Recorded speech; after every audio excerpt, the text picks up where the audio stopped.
marco del desarrollo del programa, que ya está en plena ejecución, en el mes de octubre aproximadamente, está previsto una prueba de fluidez y comprensión lectora, efectivamente, como lo anunciamos y como está planificado en el programa. El primero se va a aplicar, decíamos, en la primaria, primer grado.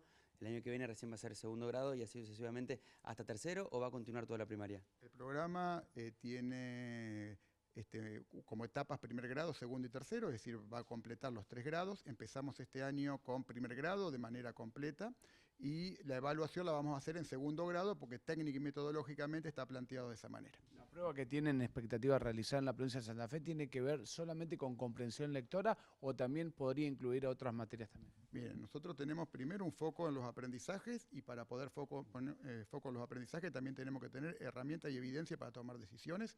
Nosotros empezamos con estas pruebas que son de fluidez y comprensión lectora, pero vamos a seguir con otras pruebas similares en otros ámbitos y en otras áreas de conocimiento, porque en definitiva es una política de Estado en torno a los aprendizajes y la evaluación y la evidencia que podemos generar de esos aprendizajes. Ministro, el cambio de tema justamente en Buenos Aires, más específicamente en el gobierno de Kicillof, se eliminó la no repitencia de las escuelas secundarias, teniendo en cuenta que eso se aplicó el año pasado y ustedes decidieron que no continúe. ¿Qué opinión le merece? Bien, en principio lo que se implementó en la provincia de Santa Fe fue muy negativo. Esto no es una opinión personal del gobierno, sino que es una opinión generalizada en el sistema educativo. Y no porque la no repitencia sea en sí misma mala, sino porque para poder llegar a esa meta, para poder llegar a ese objetivo, que sería un sistema no graduado, un sistema, digamos, de acompañamiento, hay que generar algunas políticas que después lo puedan sostener.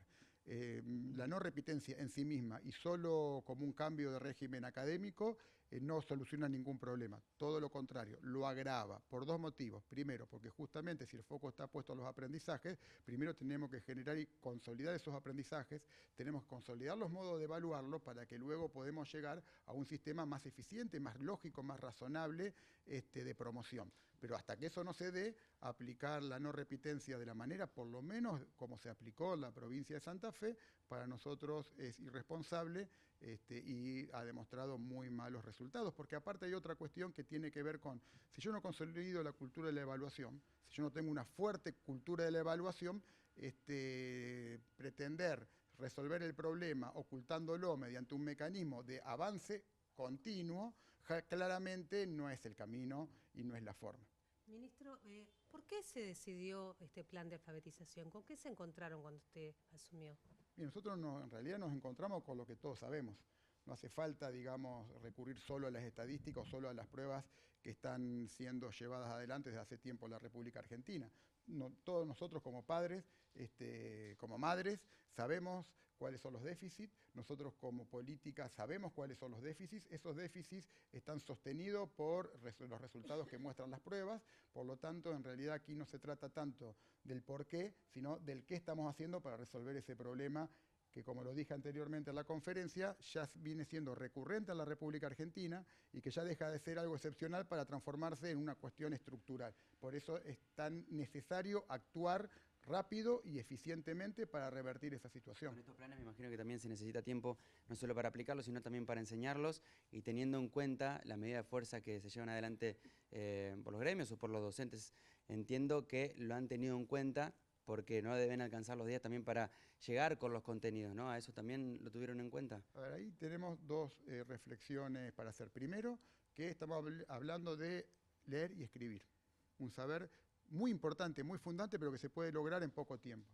Entonces nosotros pretendemos tener resultados efectivos y concretos en muy poco tiempo. Es decir, en 1 año, en 2 años, no más allá de eso. Eso por un lado. Por otro lado, un plan como este y las herramientas que nosotros dotamos nos permite también mitigar el efecto negativo que provocan, por ejemplo, la discontinuidad educativa, en 2 sentidos. El primer sentido tiene que ver con las medidas de fuerza. Cuando uno tiene una buena herramienta, claramente esas medidas de fuerza que provocan un impacto educativo son menores. Y también la discontinuidad de los docentes en el aula. Nosotros sabemos y estamos trabajando en un problema de los reemplazos, y sabemos que los reemplazos no solamente es una cuestión económica, sino que más que una cuestión económica, es una cuestión pedagógica. Si nosotros tenemos un solo método, si tenemos una estrategia común y si tenemos material común, es mucho más fácil sostener la continuidad pedagógica aun cuando el docente cambie. Entonces, con respecto a la pregunta que me hacen, 2 cuestiones. Primero, Nosotros, lamentablemente, muchas veces los paros no los podemos evitar y algo con eso tenemos que hacer. Bueno, lo que estamos haciendo y la discontinuidad educativa con los docentes que rotan en el aula también es una realidad sobre la cual estamos trabajando, pero es la realidad que tenemos. Este programa nos va a permitir tener muchos mejores resultados, aún con las condiciones desfavorables que el contexto nos marca, que es un poco lo que queremos transmitir. Los paros son los paros, la discontinuidad es discontinuidad, las condiciones socioeconómicas son condiciones socioeconómicas. Nosotros nos estamos concentrando en cuáles son las herramientas que nosotros tenemos que generar en la realidad en la cual vivimos y no en la realidad ideal en la cual quisiéramos estar. Usted hablaba sobre la evaluación en octubre aproximadamente. ¿Qué puede contarnos de eso, digamos, de esos plazos? Y si está ya el Ministerio, hablando con lo que le decía el colega, evalúa cambiar la fecha del cierre lectivo. Son 13 días de paro al menos que han tenido, sin contar si pueden haber más medidas de fuerza. Miren, nosotros con respecto a los pruebas de octubre, oportunamente la vamos a informar. Toda la información se la vamos a dar primero a los protagonistas centrales de todo esto, que son los docentes y directivos. Cuando los docentes y los directivos ya conozcan en detalle cuáles son las estrategias de evaluación, lo vamos a hacer, la vamos a comunicar a la prensa.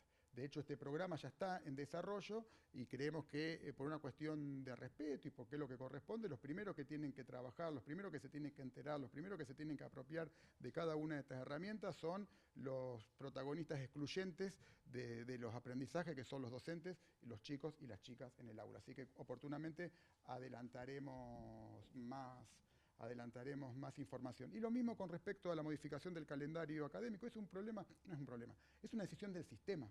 Nosotros la vamos a evaluar, la vamos a trabajar, haremos las consultas con los equipos supervisores, haremos las consultas con los equipos directivos, evaluaremos cuáles son las mejores estrategias, pero lo vamos a hacer al interior del sistema educativo y cuando tomemos las decisiones, los primeros en enterarse después de los docentes, los directivos y los supervisores y la familia van a ser ustedes como medio de comunicación para que nos ayuden a poder transmitirlo.